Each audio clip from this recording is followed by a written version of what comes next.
오늘 창세기 17장 전체 말씀으로 할례 언약과 새 이름이라는 제목으로 같이 말씀 나누겠습니다. 하나님께서 분명하게 그 아브라함에게 창세기 15장에 쪼갠 고기 사이로 지나가면서 내가 이 언약을 반드시 지킬 것이다. 만약에 너에게 이 씨와 땅에 대한 언약을 내가 지키지 않는다면 내가 이 쪼갠 고기처럼 내가 쪼개지고 죽을 것이다. 분명한 확인 도장을 찍어주셨죠. 협정식을 체결했고 인감도장을, 그것도 아브라함이 도와서 하는 게 아니고 함께 언약을 맺은 게 아니고 하나님이 혼자 일방적으로 이 언약을 분명하게 지키겠다라고 하는 그런 세러모니를 사실은 15장에서 보여줬거든요. 그런데도 불구하고 16장에 바로 넘어가니까 그 언약이 성취된 게 아니고 사실은 10년이 지나도록 여전히 아브라함은 자녀가 없기 때문에 결국에 하갈을 통해서 이스마엘이 탄생하는 그 장면이 16장에 등장을 하고 그 다음에 17장입니다. 이스마엘을 낳았을 때가 아브라함 나이가 86세였거든요. 그리고 오늘 17장으로 바로 이스마엘 태어나고 난 다음에 바로 넘어 뛰었는데 또 13년이 지난 거예요. 그러니까 이스마엘 태어나고 난 이후에 하나님께서 아브라함 찾아오지를 않으셨습니다. 이스마엘 낳으면 어떻게 해야 돼요, 여러분? 너가 내 언약을 지키지 않고 내 언약을 믿지 않고 이스마엘을 낳았어? 라고 하셔야 되잖아요. 13년 전에. 그렇죠? 그 15장에 내가 언약하지 않았냐? 이거 다시 상기시켜 줘야 돼요. 그래도 10년 뒤거든요, 거의. 뭐 앞에 애굽이라든지 여러 사건들, 소돔 고모라 전쟁 이런 것들 친다면 2년 지났다고 쳐도 하나님이 창세기 15장에서 보여준 언약 보여주고 난 다음에 8년이 흘렀단 말이에요. 이스마엘을 갖다가 가졌는데 이스마엘 가지고 그러니까 하나님이 안 나타나시는 거예요. 그러니까 창세기 15장에서 하나님께서 나타나시고 그리고 창세기 17장에 나타나는데 그 간극이 거의 23년 동안 하나님 안 나타나시는 거예요. 15장에서 분명한 언약도장 찍었고 10년 지나도 안 되니까 이스마엘 낳았는데 하나님이 그 이후에도 13년 동안 아무 말씀이 없으신 거예요. 여러분 같으면 어떻게 하시겠어요? 여러분이 만약에 하나님이신데 이스마엘을 갖다가 지금 하갈치해 가지고 낳는다. 그럼 어떻게 하겠어요? 당장 싸대기 날아가겠죠? 하나님 참으신다고요. 왜? 아브라함 아니까. 아브라함이 지금 99세가 됐다는 게 상당히 중요한 겁니다. 9라고 하는 건 10 완전수에서 하나가 부족한 거죠. 근데 그게 두 개죠. 99죠. 아브라함으로서는 도저히 안 된다.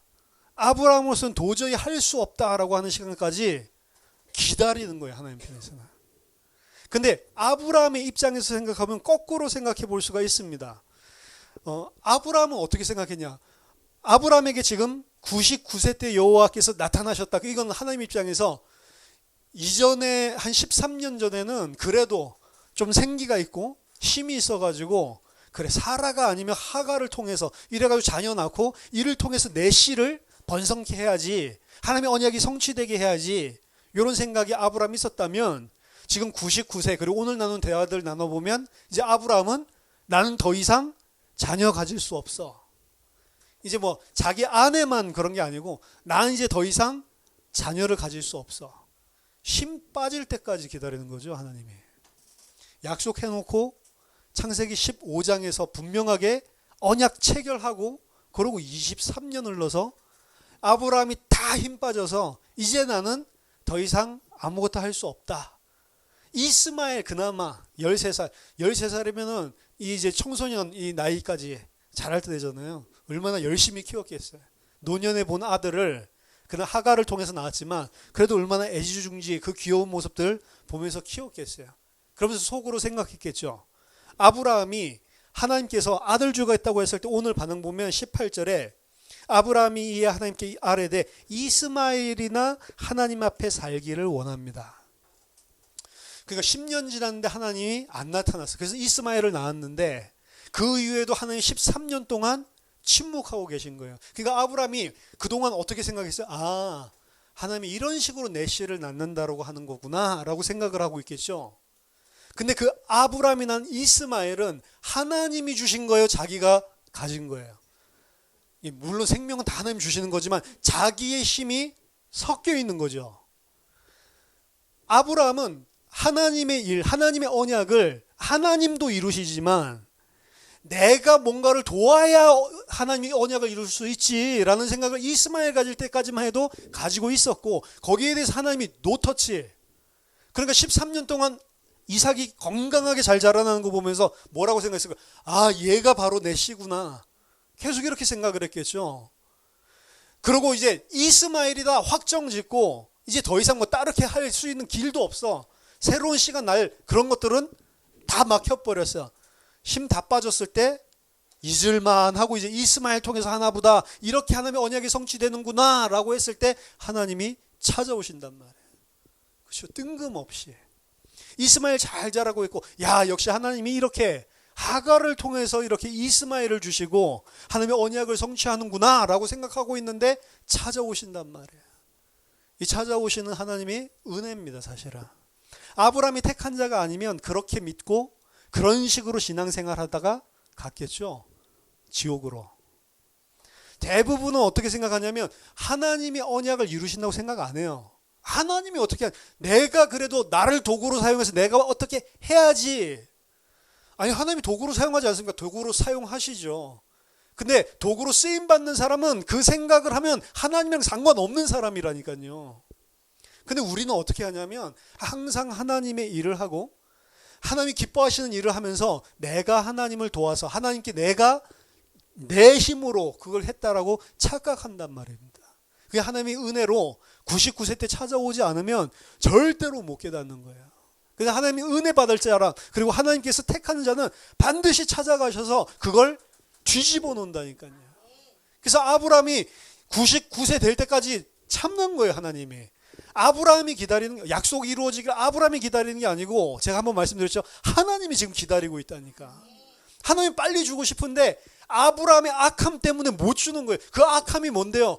하나님이 전적으로 하는 게 아니고 피조물이고 아무것도 아닌 내가 하나님 도와서 뭐 할 수 있다라고 생각하는 그게 죄라니까요. 우리가 하나님의 일을 열심히 해야 된다, 안 해야 된다, 그 이야기를 하는 게 아닙니다. 열심히 했는데 내가 한 게 아무것도 없는 사람이 열심히 해야 돼요. 나는 마땅히 해야 될 것을 했을 뿐입니다 라고 고백하라잖아요. 예수님이. 실컷 노가다 하고 실컷 하루 종일 노동하고 왔는데 주인 밥상 차리라고 이야기하는 거 아니냐. 나는 무익한 종입니다. 내가 뭘 했다라고요. 너희도 이와 같이 고백해야 된다라고 이야기를 하잖아요. 근데 인간의 악은 자기 자신의 의를 가지고 하나님께 쓴다니까요. 기준이 뭐냐면 하나님이 하시는 하나님의 의 아니고 내 의를 가지고 항상 나선다니까요. 내 의가 기준이 되면 다른 사람 그걸로 반드시 비판하게 돼 있고, 내 의가 기준이 돼 있는 사람은 하나님한테 하나님이 잘해주면 내 의 때문에 그런 줄 알고요, 교만해지고, 하나님이 잘 안 해주면 섭섭막이 들어간다니까. 하나님 어떻게 나한테 이러실 수가 있어? 이런 마음이 들어. 그러실 수 있죠. 하나님 마음인데. 그렇죠? 내가 뭐를 열심히 했다고 하나님이 잘해줘야 됩니까? 아니죠. 그건 내가 마땅히 해야 될 거 한 거고. 아, 그럼 너무한 거 아니냐? 너무한 게 아니라 그게 하나님 믿는 거라니까. 오늘 처음부터 하나님께서 99세 됐을 때 나타나셔서 첫 마디가 뭐예요? 나는 전능한 하나님이라. 이게 하나님 첫 마디입니다.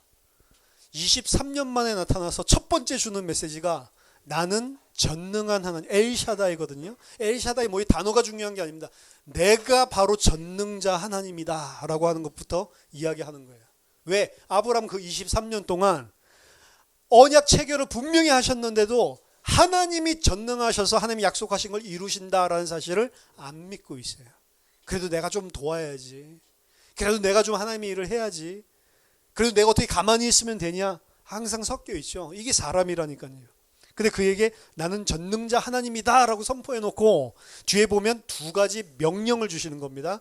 너는 내 앞에서 행하라. 이게 한 가지 명령이고, 두 번째는 그리고 너는 완전해라. 두 가지 명령입니다. 앞에서 아브라함에게도 명령하신 것 창세기 12장 할 때 설명했죠. 뒤에 따라 붙는 게 영어로 치면 소댓 구절이라니까. 그러니까 여기도 어떻게 된 거냐면 너는 내 앞에서 행해라. 그리고 너는 완전해라 라고 이야기하면, 왜냐? 그래야 내가 내 언약을 나와 너 사이에 두어 너를 크게 번성하게 할 수 있기 때문에. 자, 보세요. 하나님의 언약이 지금 너 씨를 크게 번성하고 네 민족, 큰 민족을 이루는 그게 언약인데 그 앞에 조건이 붙죠. 뭐가 있어야 돼요? 완전해야 되고 내 앞에서 행해야 돼요.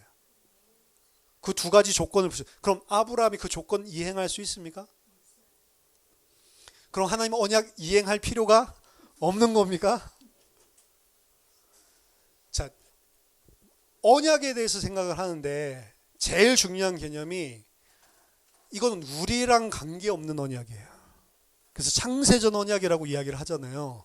우리랑 관계없는 언약입니다. 하나님께서 삼위의 하나님이 작정하고 언약하신 거라니까. 그리고 그 언약을 하나님이 일방적으로 택한 자에게 주시고 일방적으로 하나님이 이루시는 거라니까. 근데 그 하나님이 그 일방적으로 이루실 아브라함에게 뭐라고 이야기하셨냐면 너는 내 앞에서 행해라 라고 이야기를 하고 너는 완전해라 라고 이야기를 해요. 창세기 1장의 하나님의 명령이랑 비교해서 여러분 생각하셔야 됩니다. 빛이 있으라 그럼 빛이 있는 거예요. 하나님 명령하시면. 빛이 있으라고 했으니까 내가 있어야지 그게 아니고 빛이 있으라 그러면 빛이 있는 거고 궁창이 있어서 위의 물과 아랫 물로 나뉘게 하라 그럼 궁창이 있는 거예요. 하나님 명령은. 하나님 명령은 내가 듣고 저 명령을 순종해서 수행해야지. 물론 맞죠. 그 말이 맞는데 그 모든 명령이 순종되고 이루어지는 것들은 창조자, 전능자 하나님의 손에 있는 명령이란 말이에요. 그럼 이걸 제대로 해석을 해보면 내가 너를 내 앞에서 행하게 만들 거고 내가 너를 완전하게 만들 거다. 왜? 그래야 내가 언약을 줘서 너와 나 사이에 언약이 돼서 씨로 크고 번성하게 만들 수 있기 때문에 그렇다. 하나님이 하시는 거예요. 하나님이. 우리는 못합니다. 하나님께서 아브라함에게 그렇게 하시기. 그럼 너는 내 앞에서 행해라. 내 앞에서 행하여 완전하라. 그게 아니고 두 개 명령이라면 내 앞에서 행해라 라고 하는 거는 무슨 말입니까? 나는 전능자 하나님이다 라고 말하면서 첫 번째 주신 명령 내 앞에서 너는 행해 라고 이야기하거든요. 내 앞에서 행해라 라고 하는 이야기는 왕들이 하는 말입니다. 충성스러운 신하가 왕을 섬길 때 그 왕 앞에서 행한다 라고 표현하는 관용구예요. 전능자 하나님이 나타나셔서 지금 피조물인 아브라함에게 너는 내 앞에서 행해라. 지금 아브라함이 창조자, 피조물 주제의 창조주 행위를 하고 있단 말이에요. 언약을 자기 자신이 뭔가를 해서 이룬다고 착각하고 있단 말이에요. 거기에다가 너는 내 앞에서 행해라. 그건 무슨 소리예요? 내가 왕이고 내가 전능자고 너는 피조물이야. 그게 하나님 앞에서 행하는 거예요. 여러분 하나님 앞에서 행하는 것 중에 하나님 앞에서 행한다라고 했을 때 하나님 앞에서 내가 양심을 가지고 행해야지 그게 아니고 하나님 앞에서 행하는 가장 근본은 하나님이 다 하시는 거고 이건 내가 해도 내가 하는 게 아니고 하나님이 허용하시고 하나님이 은혜 주시고 하나님이 힘 주셔서 하는 거지 내가 하는 게 아닙니다. 당신만이 전능자고 저는 아무것도 할 수 없는 자입니다. 이게 하나님 앞에서 행하는 가장 본질이라니까요. 근데 우리는 하나님 앞에서 행한다고 하면서 내 의를 들고 나올 때가 많아요. 내가 행하면서 내가 잘 행하는 거를 내가 열심히 성실껏 하는 거를 그게 하나님 앞에서 행한다라고 착각을 합니다. 그 인간적인 개념에서 종교적인 개념에서 맞는 말이고 그렇게 당연히 해야 되죠. 근데 가장 본질을 빼먹는다고요. 하나님 앞에서 행한다라고 하면서 하나님이 다 하시고 하나님이 창조주고 하나님이 전능자고 하나님이 왕이고 나는 피조물이고 아무것도 아닌 존재고 라는 그 가장 성경에서 이야기하는 핵심입니다. 그게 그거를 갖다 깨뜨리는 게 죄란 말이에요. 그 아브라함이 이스마엘을 낳은 것 자체가 죄란 말이에요. 죄. 왜? 하나님의 언약 이루시지 못하니까 전능자 하나님을 인정하지 않는 거죠. 하나님 도와서 내가 뭔가 해야 되겠다라고 착각하고 있는 것입니다. 두 번째, 완전해라 라고 이야기하죠. 완전해라, blameless. 완전하라 라고 하는 이 이야기는 가장 첫 번째 성경에 쓰인 인물이 노아였습니다. 노아는 의인이요 당대의 완전한 자라. 근데 당대의 의인이고 노아가 완전한 자였습니까? 그의 행실을 보면 아니었죠. 근데 왜 의인이고 완전한 자라고 했습니까? 이미 우리가 살펴봤지만 노아는 하나님께 은혜를 입었더라. 그게 완전한 자예요. 하나님께 은혜를 입는 자가 완전한 자입니다. 왜 하나님이 구원을 은혜로 선물로 줬다라고 얘기합니까? 너희에게서 난 것이 아니요 하나님이 한 것이 아무도 자랑하지 못하게 오직 하는 거는 그 은혜에 감격해서 하나님 사랑하게 하나님께 너무 죄송하면서도 감사하게 만들려고 그러는 거예요. 그게 은혜. 그 상태에 있을 때 그 사람을 보고 완전하다라는 겁니다. 하나님 앞에서 우리가 행하고 완전한다. 그 무슨 뜻인지를 알아야 된다니까. 창조주 하나님, 나는 피조물. 그래 하나님이 전능하셔서 언약 이루실 분, 나는 아무것도 할 수 없는 종. 그렇게 행하고 그리고 완전해라. 하나님의 은혜로만 되는구나. 이 사실을 아는 게 하나님 앞에서 행하고 완전한 것입니다. 이걸 이런 식으로 해석하지 않고 율법적으로 해석한다면 아브라함은 절대로 그렇게 못해요. 창세기 22장에서 완전했습니까? 아니라니까. 그 이후의 행적을 살펴보면 완전한 상태가 아니에요. 완전하다고 하면 계속 완전해야지. 완전했는데 삐 끝나는 게 어디 있어요. 그렇죠? 야구에서도 퍼펙트 게임이라는 게 있는데 처음부터 끝까지 그렇죠? 안타도 하나도 주지 않고 포볼도 하나도 주지 않고 그냥 딱 이 3명씩 3자범퇴 9번 그걸 퍼펙트 게임이라고 그럽니다. 뭐 한국에는 한 번 있었나 없었나 할 정도로 너무너무 힘든 거죠. 다 아웃시켜야 되니까 투수 입장에서는 최고의 게임인데 그건 너무 어려우니까 그 다음에 있는 게 노히트 노런이에요. 안타만 맞지 말라. 포볼, 데드볼 이런 건 괜찮은데 안타만 맞지 말고 점수만 주지 마라. 그거 하기도 힘듭니다. 한 경기에서 포볼 하나 그리고 뭐 데드볼 하나 뭐 이 정도만 하고 끝내기도 힘들단 말이에요. 근데 그걸 갖다가 9회 말 투아웃까지 했단 말이에요. 9회 말 원아웃까지. 9회 말 원아웃까지 노히트 노런으로 이제 대기록을 세우겠다라고 하고 있는데 그거 깨려고 지난주에 그 미국에서 그거 깨려고 그 다음 타자가 잘 치는 타자인데 나와서 번트를 대가지고 안타를 쳤어요. 그래서 노히트 노런 기록이 깨졌어요. 끝나고 난 다음에 이쪽 투수팀 더그아웃에서 선수들 다 뛰어나와서 난장판 벌어졌습니다. 불문율을 깼다고. 힘들다. 9회 말 투아웃까지 잘해도 안타 하나 맞으면 그거 끝나는 거예요. 그냥 기록. 그렇죠? 뭐 여기 실제로 완봉승은 했지만 기록이 안 된다고. 하나님 앞에 완전하다라고 하는 기준은 마치 퍼펙트 게임처럼 처음부터 끝까지 완전해야 된다니까. 근데 이미 아브라함 처음부터 글러버렸어. 그렇죠? 그리고 22장 넘어가서 끝에도 글러버렸어. 아니라니까요. 내 앞에서 행하고 완전하라는 의미는 그래서 어디에다도 좀 이따도 살펴볼 겁니다. 결국에 지금 오늘 이야기하는 게 다 그 이야기예요. 누구한테든 전능자 하나님께서 그렇게 하시겠다는 거예요. 네가 할 수 없기 때문에 내가 완전하게 너를 할 거고 내 앞에서 행하도록 만들 거다. 그렇게 하시기 위해서 하나님께서 하신 일이 23년 동안 침묵하시는 거예요. 기다리면서 힘 다 빼고 있는 겁니다. 내가 할 수 있는 것들 다 하게 해놓고 이제 나는 할 수 없다. 누구랑 비슷하죠? 성경에? 모세가 40세 힘세고 왕궁에서 배우고 능력 있었죠. 한번 때려잡아서 죽여버리니까 신체적 능력도 대단하고 뭐 군사 전략도 있는 것 같고 학문에도 능했고 뭐 유대인들 철학에 의하면 뭐 철학에도 능통했고 수학에도 능통했고 하여튼 뭐 천재같이 그려놨는데 그때 하나님이 가만히 하게 내버려 두시죠. 잡아 죽이려고 애굽에서 바라오가 그러는데 가만히 내버려 두시죠.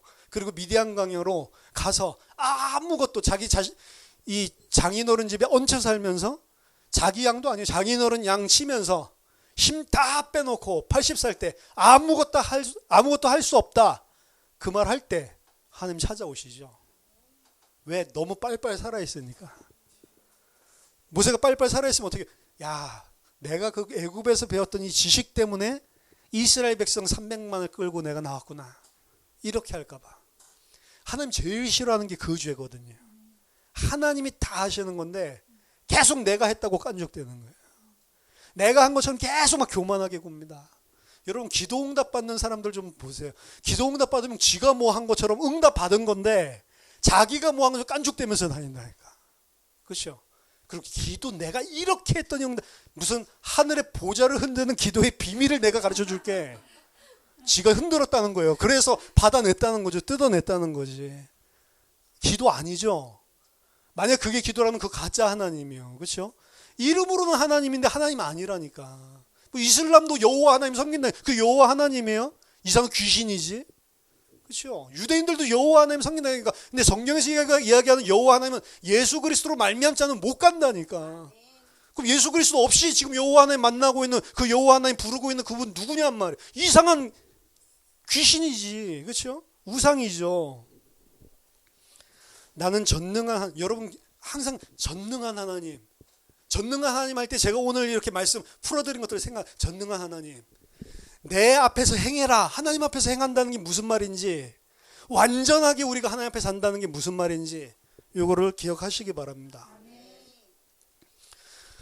또다시 하나님께서 그 이후에 아브라함에게 언약을 확인시켜 주시죠. 씨에 대한 언약부터 확인시켜 주십니다. 보라, 내 언약이 너와 함께 있으니 너는 여러 민족의 아버지가 될지라. 이제 후로는 내 이름을 아브람이라 하지 아니하고 아브라함이라 하리니 이는 내가 너를 여러 민족의 아버지가 되게 함이니라. 내가 너로 심히 번성하게 하리니 내가 내게서 민족들이 나게 하며 왕들이 내게로부터 나오리라. 17장 4절에서 6절까지가 씨에 대한 계속 씨, 땅 요 두 가지예요. 그 다음 땅에 대한 언약은 7절에서 8절. 내가 내 언약을 나와 너 및 내 대대 후손 사이에 세워서 영원한 언약을 삼고 너와 내 후손의 하나님이 되리라. 내가 너와 내 후손에게 내가 거류하는 이 땅 곧 가나안 온 땅을 주어 영원한 기업이 되게 하고 나는 그들의 하나님이 되리라. 17절에서는 땅에 대한 약속, 씨와 땅에 대한 것들, 생명과 땅에 대한 약속을 다시 한번 상기시켜 주시죠. 근데 앞에서 씨와 땅에 대한 약속을 한 거랑 오늘 한 거에서 좀 차이점이 좀 등장을 합니다. 첫 번째 등장한 것은 씨에 대해서 이야기를 할 때 아브라함의 이름을 바꾸는 일을 오늘 행하십니다. 너희 이름을 아브람이라 하지 말고 아브라함이라고 해라. 아브람이라고 하는 것은 exalted father, 그래서 이 칭송받는, 찬양받는, 높임을 받는 높으신 아버지. 그러니까 아브람이 자기 이름이 높으신 아버지, 높임을 받는 이름이었어요. 근데 그 이름을 뭐라고 열국의 아버지라는 이름으로 바꿔주셨다고요. 약간 바꿔가지고 열국의 아버지가 되게 하겠다라는 걸로 이름을 완전히 바꿨죠. 그럼 생각해 주세요. 앞에 이름 뭡니까? 아브라함이라고 그러면 내가 높임을 받는 자예요. 내가 높임을 받는 자로 아들 낳으면 어떻게 되는지 아세요? 이스마엘 낳는 겁니다.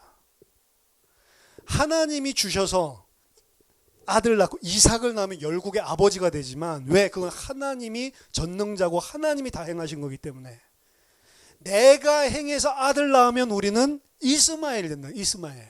그렇죠? 그러니까 하나님이 이름을 바꿔버렸어요. 옛사람에서 새사람으로 하나님이 바꾸시는 것입니다. 이게 어디 나오면 씨의 생명에서 등장하는 거예요. 생명을 우리가 하나님, 생명의 언약이 우리에게 성취되는 건 뭐냐면 옛사람이 죽고 새 사람이 살아나는 게 생명, 씨의 언약이 우리 안에 성취되는 겁니다. 아브라함을 지금 옛사람을 죽이고 새 사람으로 바꾸는 거예요. 아브라함이 옛사람은 자기가 칭송받는, 자기가 높임받는, 자기 자신의 의를 가지고 하나님 앞에 섰던 사람이란 말이에요. 그런 자를 이제 하나님 앞에서 행하고 그리고 하나님 앞에 완전한 은혜 받는 자로 하나님께서 바꾸시겠다라는 걸로 새 이름을 허락하시는 겁니다. 구약에서 중요한 사람은 하나님이 부르시는 결정적인 순간에 이름을 바꿔버리시죠. 항상 이런 의미를 가지고 바꾸시죠. 땅에 대한 언약에서 나오는 새로운 단어가 있어요. 그건 영원한이라는 부분입니다. 창세기 15장이랑 창세기 17장을 비교해보면 창세기 17장에는 명령이 너무 많이 나와요. 명령이 너무 많이 나옵니다. 너는 내 앞에서 행해라. 너는 완전해라. 그리고 내 언약을 지키라. 이건 아브람뿐만 아니라 너희 후손들도 지키라. 명령이 나오고 그리고 할례를 행해라. 이 네 가지 큰 명령들이 나오거든요. 그리고 그거 하지 않으면 언약에서 끊쳐진다고 이야기를 하죠. 그러니까 17장은 우리가 잘못 생각하면 어떻게 생각하냐면 내가 완전하게 행하면 이 언약이 성취되고 내가 완전하게 행하지 않으면 이 언약이 성취 안 되고 내가 할례를 행하면 이 언약이 성취되고 내가 할례를 행하지 않으면 이 언약이 성취 안 되고 그렇게 생각하죠. 이 언약을. 그래서 17장에서는 명령을 주는데 그 명령에다가 언약의 내용에 영원한이라는 걸 붙인 거예요. 영원한이라는 건 시작과 끝이 없는 것입니다. 지금부터 영원한이 아니에요. 영원하다고 하는 거는 지금 우리가 이 역사 속에 시작과 끝이 있는 그 영원, 그건 영원이랑 관계없는 것입니다. 영원한은 창세전에, 영세전에, 그리고 영원까지 이 언약은 영원한 것이란 말이에요. 그럼 아브라함이 잘 지킨다 안 지킨다에 의해서 어떤 사람이 할례를 행했다 안 했다 거기에 의해서 이루어지는 게 아니란 말입니다. 사실은 뭐 안 행한 사람은 안 끊어집니까? 끊어진다고 하니까 끊어지겠죠. 근데 그 사람이 끊은 것 때문에 원래 영원전에 하나님이 이 사람을 하나님 백성 만들려고 했는데 그 사람이 할례 안 지켰기 때문에 빠져나오는 법이 없단 말이에요. 영원한이라고 하는 것은 이게 지금 그 하나님이 주시는 언약은 15장의 유니레터럴, 일방적. 근데 오늘 17장에서는 마치 쌍방, 양방적인 언약 체결인 것처럼 보인단 말이에요. 근데 그 양방적인 언약 체결이 아니라는 의미에서 영원한이라고 하는 게 들어가는 거고, 그리고 언약의 내용에 보면 내가 이렇게 하리라, 내가 이렇게 하리라, 내가 이렇게 하리라. 계속 내가 땅을 주고 내가 씨를 주고 내가 이거를 계속 강조하는 거예요. 나중에 한번 다시 해보세요. 모든 언약이 계속 내가. 그리고 처음부터 그러니까 인트로덕션 자체가 난 전능자 하나님이고 너는 내 앞에서 행해야 되고 너는 완전해야 되고 그래서 내가 이렇게 하고 내가 이렇게 하고 이거는 영원한 것이고 이 이야기를 해서 쌍방적인 게 아니라는 걸 이야기를 하는 겁니다. 만약에 그럼 하나님 앞에 할례를 행하는 믿음이 나오고 하나님 앞에 온전하게 자기 자신이 순종하는 행위가 나온다면 그거 누구로부터 온 거예요? 나로부터, 여호와 하나님으로부터 온 거라니까. 창세기 22장에 이삭을 순종해서 드리는 아브라함의 믿음이 그 장성까지 이르게 한 것이 아브라함이 순종해서가 아니라니까요. 25년 동안 끝까지 침묵하고 묵묵하게 아브라함 바라보면서 정확한 그 시간표가 왔을 때 찾아오셔서 은혜 주시고 증거로 이삭 보여주시고 하나님이 그렇게 변하게 하신 거라니까요. 자, 창세기 16장에 10년 지났을 때 만약에 이삭 태어났으면 아브라함은 절대로 그 이삭 못 바칩니다. 이삭을 바칠 수 있었던 거는 99살에 힘 다 빠지고 자기도 안 되고 아내도 안 된다는 게 객관적인 증거가 나왔을 때 그때 아들이 생기니까 그때 이거 하나님이다. 왜 아내는 경수가 다 끊어졌고 자기도 절대로 아들 낳지 못한다는 것을 알았거든. 어떻게 알았을까? 제가 봤을 때는 하갈이랑 그때 한 번만 한 게 아니고 그 이후에도 아들을 또 가져보려고 했을 수도 있다. 근데 이제 더 이상 안 생겨. 이건 뭐 추측입니다. 소설인데. 어쨌든 아브라함이 오늘 하나님 이야기하니까 웃었잖아요. 이제 자기가 알았단 말이에요. 근데 그 10년 지났을 때 이스마엘 낳을 때는 그래 뭐 여자만 뭐 씨바지만 분명하면 나도 낳을 수 있지. 그렇게 생각했을 때라니까. 그때 만약에 아들 태어나면 뭐 내 씨가 좋나? 이렇게 생각을 한다니까요. 근데 아브라함도 객관적으로 나 안 돼 라고 해서 하나님이 내년에 아들 주겠다라고 이야기했는데 지가 웃음이 나온 그 웃음은 너무 기뻐서 웃는 게 아니고 웃기시네 이 소리란 말이에요. 하나님한테 불신앙하고 있는 웃음이거든요. 그 시간표까지 다 끌고 와서 말도 안 되는 아내는 경수까지 다 끊어졌는데 말도 안 되는 이삭이 태어났을 때 그때 아브라함 전능자 하나님이고 나랑 상관없이 언약을 하나님이 이루시는 거고 하나님이 다 하시는 거구나. 그럼 이 아들에게 하나님이 언약 주셨는데 오늘 분명하죠. 이삭과 더불어서 내가 언약 맺는다고. 이 이삭은 내가 번제로 바쳐도 살리셔라도 다시 제 가운데 살리셔서라도 언약 성취하는구나. 그 믿음이 자기가 생긴 거예요? 자기가 실력 좋아서 믿은 거 아니라니까. 이 과정들을 쭉 하나님이 끌고 와서 결정적인 시간표에 하나님이 누군지를 계시해 주신 거예요. 사실은 그 시간표가 자기는 어렵고 힘들었겠죠. 난 75살 때 줬어도 잘 믿을 수 있었는데, 우리 이런 생각을 한다니까. 왜 하나님이 지금 이 복음을 알게 하셔서, 나 어렸을 때 입에서 진짜 이 하나님 위해서 진짜 내가 신앙인답게 크리스찬답게 살았을 건데 왜 이렇게 망가지고 나서 알게 하시지? 아니라니까. 그때 주면 모른다니까. 그때 이미 줬을 수도 있어요. 우리 방식대로 잘못 깨달아가지고 그런 거지.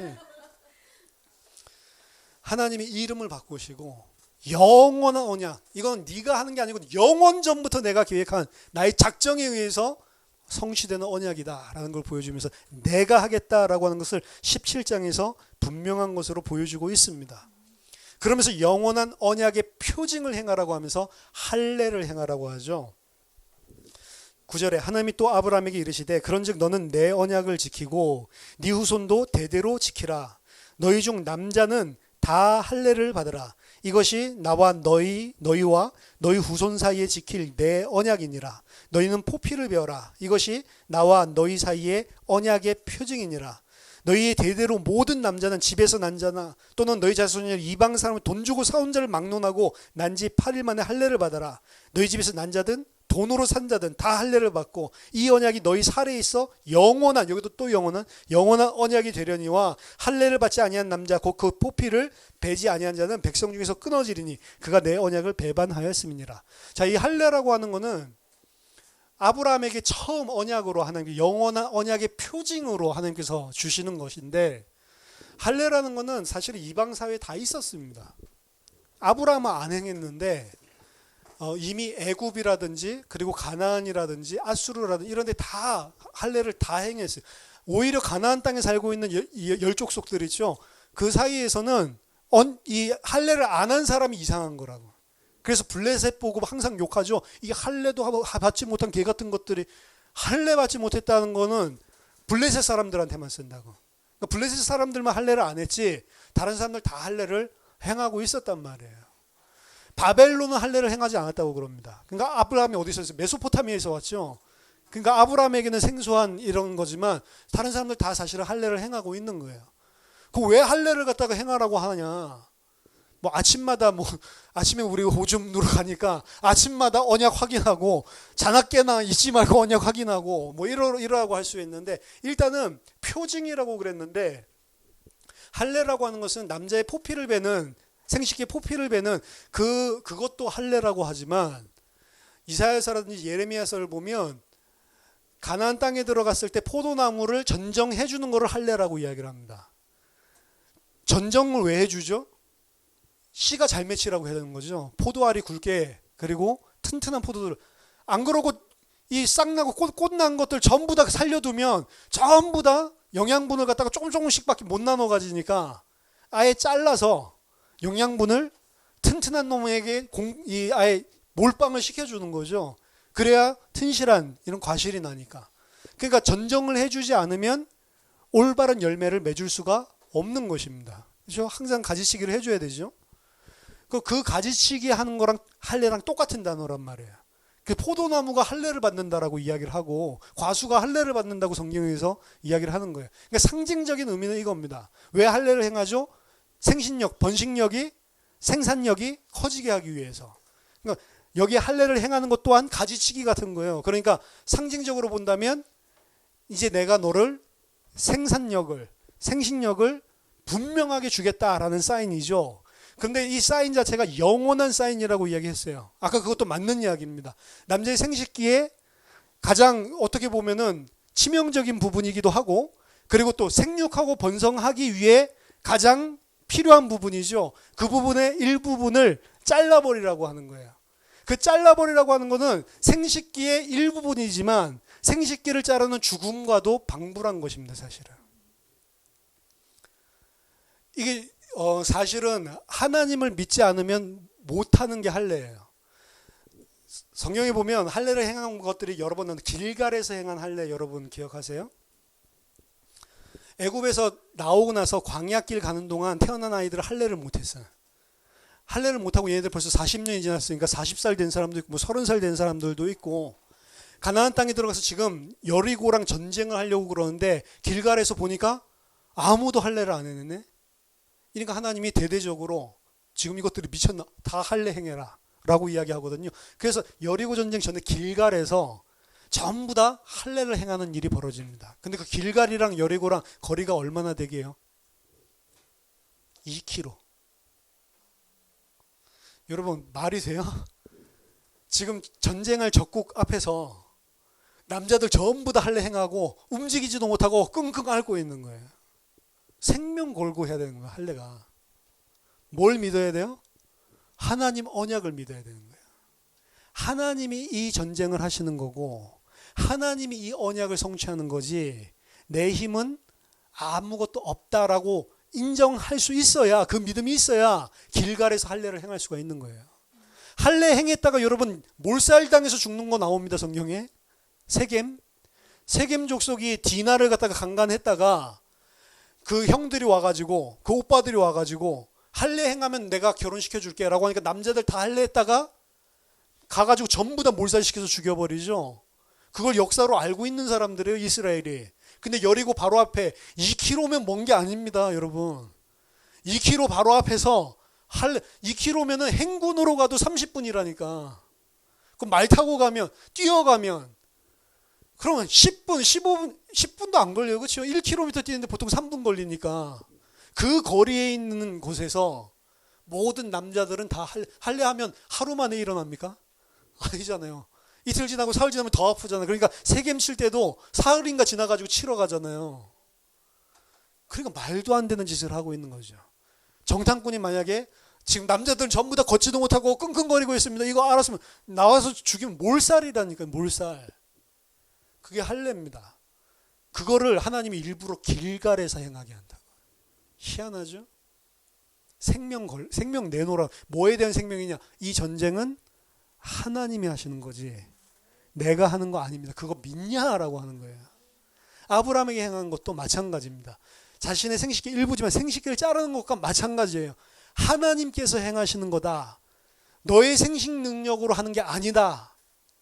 하나님께서 생식 능력이 나게 하는 거지 네 생식 능력 가지고 번성하는 거 아니다라는 거를 보여주는 게 어떻게 보면 육적인 할례입니다.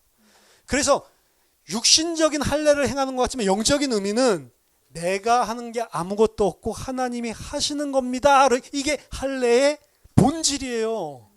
근데 이스라엘은 유대인들은 할례를 어떻게 착각했죠? 내가 할례 했습니다. 잘했죠? 네가 하는 게 하나도 없어. 내가 하는 거야. 그게 할례라니까.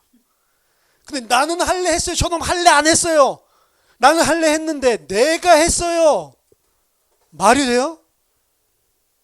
그래서 신약 성경에서는 손으로 하지 아니한 할례라고 이야기를 하는 거예요. 사람 손으로 한 할례를 가지고 계속 내가 했다라고 하니까 하나님이 말하는 할례는 그 의미가 아니야.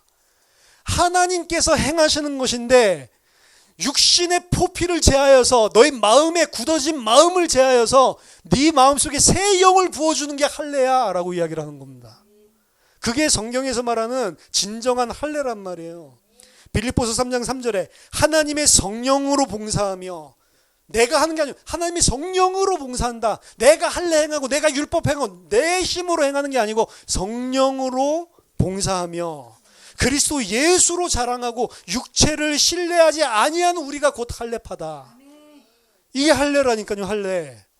내가 하는 게 아니고 성령으로 행하고 그리스도로만 자랑하고 내가 한 게 아무것도 없다라는 게 할례라니까. 골로새서 2장 11절에서 15절 보면 또 그리스도 안에서 너희가 손으로 하지 아니한 할례를 받았으니, 그렇죠? 손으로 행한 그 유대인들 하는 할례 말고 손으로 하지 아니한 할례를 받았으니 곧 육의 몸을 벗는 것이요 그리스도의 할례니라. 그리스도의 할례가 등장을 하죠. 그리스도의 할례는 뭐예요? 육의 몸을 벗어버리는 거다라고 이야기를 합니다. 너희가 세례로 그리스도와 함께 장사되고, 그러면서 이 그리스도의 할례를 뭐라고 하면 세례로 장사되고 죽었고 이 소리죠. 또 죽은 자들 가운데 그를 일으키신 하나님의 역사를 믿음으로 말미암아 예수 그리스도 안에서 일으키심을 받았느니라. 예수 그리스도와 함께 장사되고 예수 그리스도와 함께 일어나는 것, 이게 영적인 할례, 그리스도의 할례다라고 이야기를 하죠. 그리고 그거를 세례라고 이야기하는 거예요. 그래서 세례는 물속에 들어가는 게 죽음이고 물 밖으로 나오는 것을 부활이라고 이야기를 하잖아요. 할례는 뭘 상징하냐면 우리의 죽음과 우리의 부활을 의미하는데, 우리 옛사람이 죽고, 아까 전에 헌 이름, 옛 이름 죽고 새 이름, 새 사람으로 그리스도 안에서 부활하는 거, 그게 할례의 의미고 그게 세례의 의미랑 똑같은 거란 말이에요. 그러니까 할례를 행해서가 아니고, 할례를 행한다는 것 자체가 내가 하는 게 아닙니다. 내가 옛사람이 죽고 내가 일어난다. 누구 안에서? 다 그리스도 안에서. 내가 하는 게 아니란 말이에요. 내가 죽는 게 아니고 그리스도가 죽었고, 사실은 내가 살아난 게 아니고 그리스도가 살아난 거예요. 우리는 그 안에 연합되어 있을 뿐이지. 그래서 이 신약 성경에서는 육신적으로 율법적으로 행했었던 그 할례를 할례로 인정 안 하고 진짜 할례가 무엇인지를 영적으로 설명하는데, 그게 세례로 이야기를 하는 거예요. 죽었다가 살아나는 거. 죽는 것도 내가 죽는 거 아니에요. 하나님이 그리스도와 함께 죽이시고 장사하고 그리스도와 함께 일으키시고. 그래서 이 그리스도와 함께 장사된다라고 하는 게 이 전부 다 이 수동형으로 쓰이는 거예요. 그리스도와 함께 죽었다라는 그런 의미보다 장사되었다라고, 장사를 시켜버렸다, 땅에 묻어버렸다. 하나님이 우리가 땅에 묻힌 바 되었고, 이렇게 수동형으로. 그리고 일으키신 바 되었느니라, 일어나는 것도 수동형으로. 누가 해요? 내가 하나님이 하신다. 이걸 보여주시는 겁니다. 이 신약에서만 이야기가 나오는 게 아니에요. 사실은 이 할례는 이런 육신적인 포피 베는 것이 아니라 영적인 할례라고 하는 것을 이미 오경에서부터 이야기를 하고 있는 겁니다. 레위기 26장 40절에 보면, 그들이 나를 거스른 잘못으로 자기의 죄악과 그들의 조상의 죄악을 자복하고 또 그들이 내게 대항함으로 나도 그들에게 대항하여 내가 그들의 원수들의 땅으로 끌어갔음을 깨닫고, 그 할례 받지 아니한 그들의 마음이 낮아져서 그들의 죄악의 형벌을 기쁘게 받으면 내가 야곱과 맺은 내 언약과 이삭과 맺은 내 언약을 기억하며 아브라함과 맺은 내 언약을 기억하고 그 땅을 기억하리라. 이스라엘이 이 땅에 와가지고 교만해져서 여호와 하나님 믿고 막 죄를 행한단 말이에요. 그때 하나님을 막 대적하고 대항하는데, 나도 그들이 나를 대항하는 것 같이 그들을 대항해서 그들을 외국 땅으로 보낸다는 거죠. 그럼 거기서 그들이 할례 받지 아니한 그들의 마음이 그때 비로소 낮아져서 자복하고 회개하면, 그때 내가 뭘 기억한다고요? 아브라함과 이삭과 야곱과 맺은 언약을 그때 내가 기억해서 그들을 다시 살려오겠다라고 이야기를 하죠. 자, 그들이 포로로 잡혀간 이유가 뭐죠? 할례 받지 못한 마음이라고 이야기를 했어요. 그렇죠? 그러니까 그때 아브라함과 맺은 언약을 내가 기억하고 그들을 다시 회복시키겠다라고 이야기를 하거든요. 그러니까 아브라함과 지금 17장에서 맺은 언약이 이거란 말이에요. 육신적으로 포피를 베지만 하나님이 진짜로 추구한 건 마음의 할례입니다. 그 마음의 할례는 하나님이 다 행하시는 거고 나는 아닙니다. 이스마엘 낳는다고 내가 깝죽거리면서 13년 전에 그렇게 했지만 나는 아무것도 할 수 없습니다. 이거는 하나님만이 하십니다를 인정하게끔 만드는 거를, 그게 할례라고요, 사실은. 그래서 생식기를 잘라버리고 나는 죽어버리고 나는 도저히 할 수 없는데 하나님이 하신 그게 이삭이다라는 걸 인정하게 만드는 것이었고, 이 과정이 없었으면 아브라함은 25년 동안 불평불만했겠죠.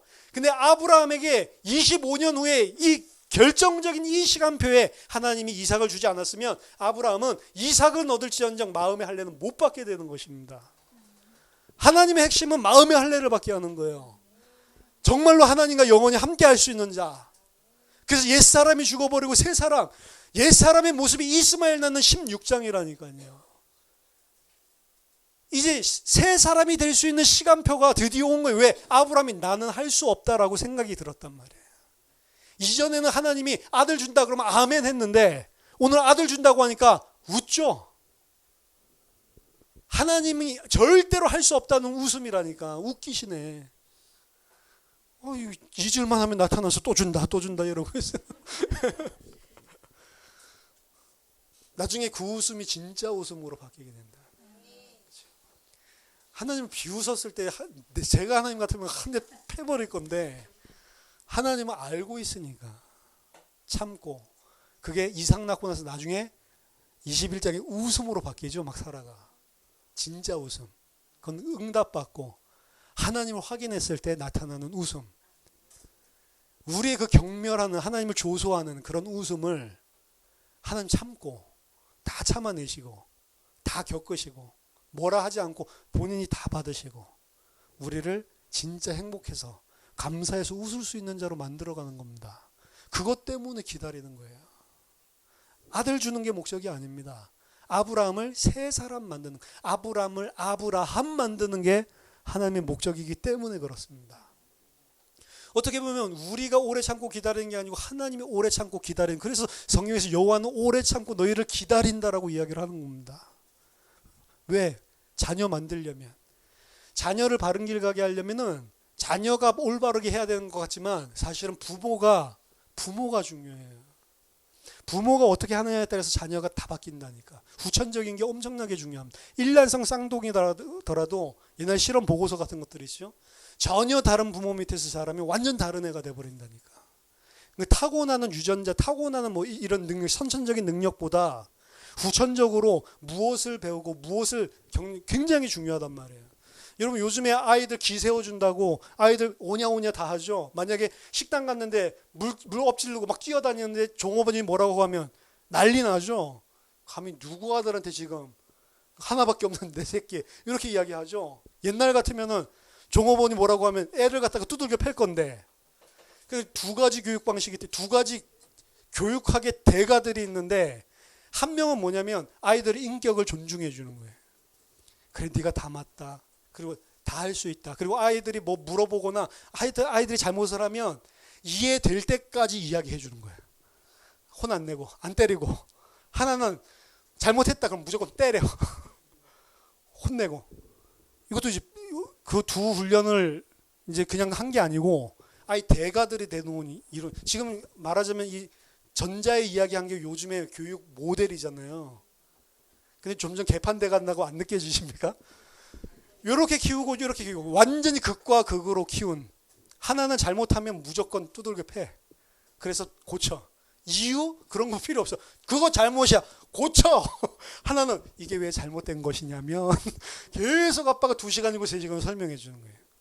자, 30년이 지났습니다. 누가 성공했겠어요? 예? 의견이 분분한데.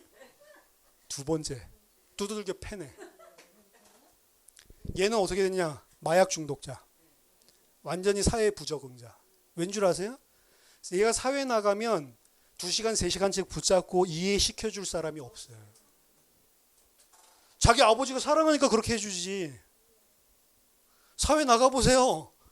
직장에서 막 엉뚱한 짓 하고 있으면 잘라버리지. 그걸 갖다가 2시간, 3시간 위에서 설명을 해주고 있어요? 안 한다니까. 학교 나가서 학교 생활도 안 되는 거 애들이랑 선생님이랑도 안 통해. 뭘 이야기하면 선생님 이유도 설명 안 해줘, 아버지처럼. 사회가 안 그렇단 말이에요, 사회 자체가. 근데 얘는 이렇게 하면 두들겨 맞는구나.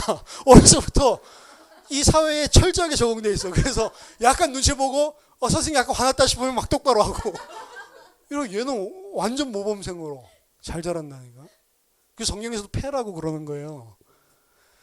하나님이 우리를 두들겨 팬다라고, 두들겨 팬다라는 이야기도 있고, 하나님이 우리를 오래 참는다라는 것도 있어요. 제가 뭐 둘 중에 어떤 모델이 맞다 이 이야기를 하려는 게 아니고, 사회는 어쨌든 하나님과 다르단 말이에요. 안 기다려준다고. 하나님 아버지께서 오래 참고 우리를 갖다가 참아주시니까 은혜 받지 못하면 어떻게 하는 줄 아세요? 하나님 없는 것 같이 사는다. 그 사람은 생명이 없는 사람이에요. 진짜 하나님이 사랑을 알면 오래 참고 기다려주는 거에 어느 순간 감격하면서 진짜로 너무 죄송하다. 이게 생명이 있는 사람이에요. 우리가 넘어지고 우리 스스로 완전한 자가 될 수 없다는 걸 하나님이 아십니다. 그리고 우리도 알아요. 그거 하나님이 요구하시는 게 아니에요. 하나님을 알기를 원한다. 하나님이 어떤 분인지. 근데 그 하나님의 은혜 사랑을 갖다가 알지 못하면 오래 참는 거를 만용해 버린다.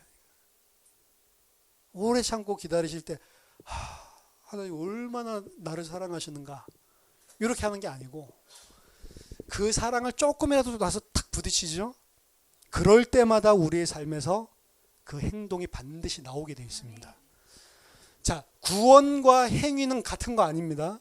근데 구원받은 자에게는 반드시 행위가 나오게 되어 있어요. 하나도 안 나온다. 구원 안 받은 겁니다. 그게 야고보서에서 이야기하는 거예요. 구원받은 자, 그 사랑과 은혜가 뭔지 아는 자는 그 사랑과 은혜를 아는 당연히 행동이 나오게 돼 있단 말이에요.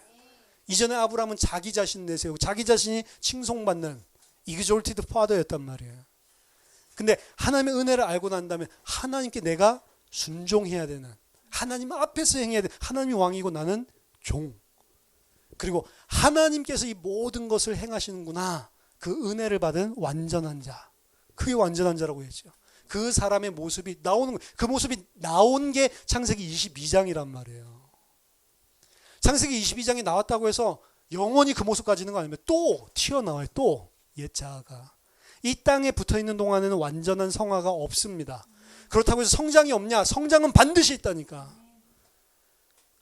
중요한 것은 그 성장을 내가 하는 것이 아니고 누가 한다고요? 내가 한다, 내가 한다, 내가 한다. 여호와 하나님이 한다. 그래서 손으로 행하지 아니한, 손으로 하지 아니한 할례라고, 내가 한 걸 손으로 해냈다고 하는 거고, 인간이 했다고 하는 거고, 그 인간이 아닌 하나님이 한 걸 손으로 하지 아니한 할례라고 이야기를 하는 겁니다.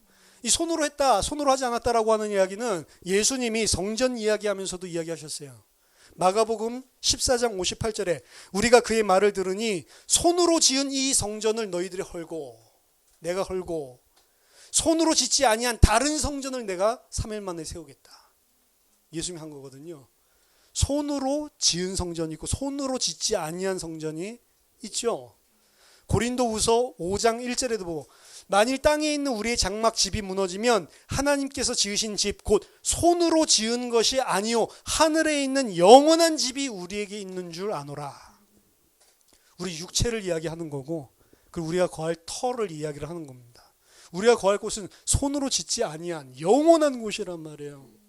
그 할례를 우리 마음에, 손으로 행하지 않았건 성령 하나님이 하셨다는 거고, 사람이 행한 것이 아닙니다. 그래서 사람의 마음, 성도의 마음을 바꾸고 그 마음의 할례를 행하는 것은 손으로 행하는 것이 아니고 하나님이 행하셔야지만 된다라는 것입니다. 그래서 할례를 받았다라고 이야기를 하는 거예요. 할례를 하라가 아니고 할례를 받아라라고 이야기를 하는 거예요. 할례는 받는 것이지 내가 하는 게 아닙니다. 장사되었다, 일으키신 바 되었다. 이 할례가 세례랑 통한다고 그랬죠. 예수 그리스도와 함께 죽고 예수 그리스도와 함께 다시 살아나는 것입니다. 누가복음 12장 50절, 나의 받을 세례가 있으니, 십자가죠. 그것이 이루기까지 나의 답답함이 어떠하겠느냐.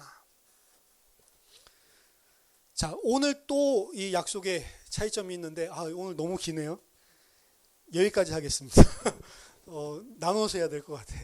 사실 오늘 좀 본문하면서 너무 길다. 뒤에 이제 또 사라에 대한 이야기가 나오니까 여기까지 하고 마쳐야 되겠습니다. 어쨌든 오늘 두 가지, 할례와 새 이름에 대해서 이야기했는데 똑같은 이야기예요. 새 이름도 옛 사람이 죽고 새 사람이 살아난다라는 걸 이야기하고, 할례 또한 내가 행하는 게 아니고 하나님이 행하는 건데, 손으로 행한 할례는 내가 행하는 거고, 율법.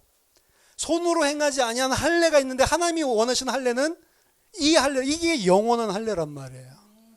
아브라함에게 행하시는 할례는 니는 죽어야 되고 너는 죽어서 아무것도 할 수 없는데 내가 한 거야. 그래서 17장 전체의 언약은 양방인 것 같아요. 너가 지키고 할례를 행하고 막 이런 명령이 나오니까.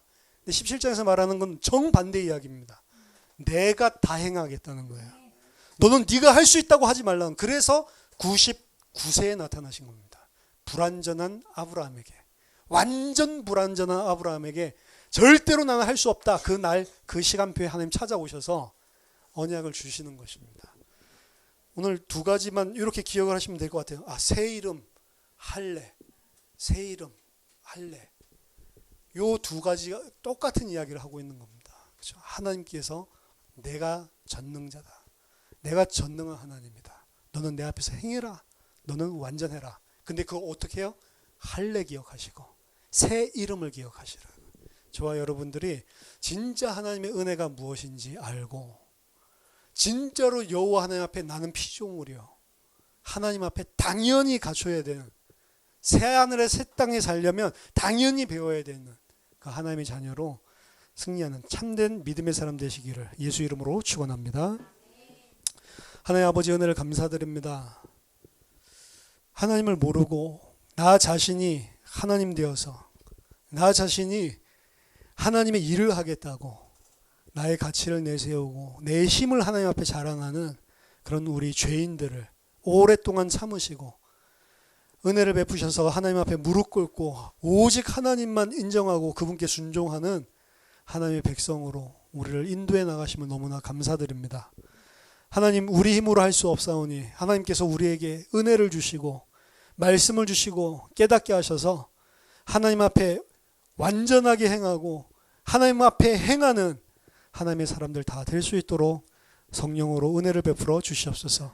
우리의 할례 받지 못한 귀와 우리의 할례 받지 못한 마음에 성령으로 역사하셔서 성령이 손으로 행하지 아니한 그 할례를 행하여 주셔서 온전한 새하늘 새 땅의 백성으로 살 수 있도록 축복해 주시옵소서.